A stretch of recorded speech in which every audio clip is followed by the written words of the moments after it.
سلام. این شاید آخرین باری باشه که من روستای دهان زادگاه پدریمو با روزیتا بیام. چند دلیل، چندمین باری که این کار رو انجام میدم. به هر سری اتفاقی میفته، خصوصا مشکلات آب و هوایی که باعث میشه که دیگه من دوچرخه نیارم اینجا.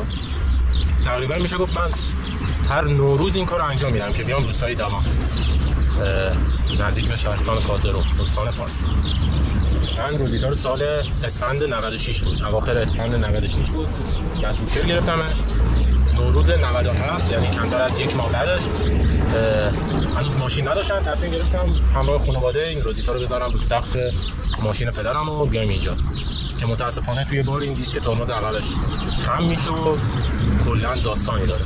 سعی کردم دیسک رو با انبار و دنباری که اینجوری صافش بکنم، ولی خب تو همین مسیر آزرون به دوون تو سربالایی خیلی اذیت کرد دیگه. خود دوچرخه ترمز میگرفت تا اینکه یه وانتی لطف کرد منو تا روستا رسوند که البته آشنا هم از آب در اومد، منو شناخته بود و اینا. بعد از اونم بازم سعی کردم تو روستا درستش بکنم و یکم سربالایی رو برم، ولی خب بازم اذیت میکرد، ترمز میگرفت. کلا مجبور شدم دیسکم عوض بکنم. این از نوروز 97. نوروز 98 به اتفاق کلی از اقوام و خانواده، یه چیزی اولوش 8 تا خانواده اومدیم. اول یکی از ویلای دشترجان ایستادیم و اونجا متاسفانه همون نوروز 98 بود که سیلاب اومد، راه بندون شده بود. سلام آقا. نمیدونم، میخوای از این کافه رستورانه بپرس. میگفتم آقا نوروز 98 هم که دیگه سیلاب دروازه قرآن و اینا که شیراز اومده بود، کلا راه بندون شده بود. همون دشترجان و خانزنیون که یه باغ ویلای بودیم اونجا دیگه زندونی شده بودیم، یه جورایی 4-5 روز مونده بودیم، نمیتونستیم بیایم این طرف، نمیتونستیم برگردیم خونمون. و اینم دومین باری که من دوچرخه‌ام آوردم، به خاطر اتفاقی نتونستم اینجا رکاب بزنم. بعدش دیگه رفتم سربازی. نوروز 98 که اومده بودم با ماشین خودم بودم، یه ماشین خریده بودم، به خاطر دوچرخه آسیب ندیده بود. بعد از اون سال 98 دیگه من رفتم سربازی. پس نوروز 99 1400 من کلا سرباز بودم. 401 به خاطر کرونا و اینا کاری انجام ندادیم، یه جورایی استرس داشتیم. شد نوروز 402.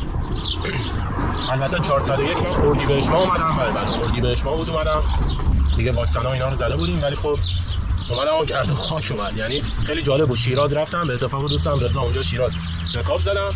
بعد که اومدم کازرون که بیام اینجا سمت دوون، خیلی عجیب گرد و خاک اومد و طوفان خاک اومد و بازم کنسل شد. این سومین بار.